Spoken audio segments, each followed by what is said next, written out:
আসসালামু আলাইকুম গাইস। আপনারা শর্ট ভিডিও বেশি করে আপলোড করেন। আপনারা শর্ট ভিডিও আপলোড করলে আপনার একটা দুইটা পাঁচটা 10টা 15টা এমনকি 40টা ভিডিও আপলোড করার পরেও মনে করেন ভিউ পাবেন না। আমি কিন্তু আপনার 50টা ভিডিও করার পরে আমি একটা সাবস্ক্রাইব পাইছিলাম।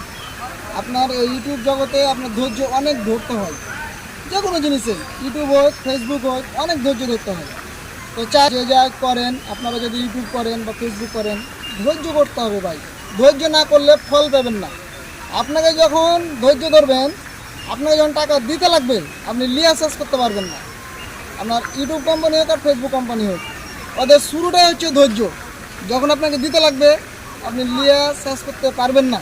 এটা আমি বলতেছি আপনাকে। তাই বলছি যে আপনারা যদি সোশ্যাল মিডিয়াতে আসতে চান, ভিডিও ক্রিয়েটার যদি হতে চান, ব্লগ এন্টারটেনমেন্ট ভিডিও যে কোনো ভিডিও করেন না কেন, আপনারা ভিডিও বানাতে গেলে অনেক পরিশ্রম এবং ধৈর্য ধরা লাগে ভাই। এই দেখেন, আমি কিন্তু বৃষ্টিতে ভিডিও করতে এসেছি। কেন এসেছি? আমাকে ধৈর্য ধরতে হবে, আমাকে কষ্ট করতে হবে। কষ্ট না করলে ফল পাওয়া যাবে না ভাই। তো যাই হোক, আমি আর কথা বলবো না। আপনারা যে কোনো কাজই করেন না কেন সোশ্যাল মিডিয়াতে, অবশ্যই ধৈর্য ধরে লেগে থাকতে হবে। আর ধৈর্য ধরে আপনারা কাজ চালিয়ে যান।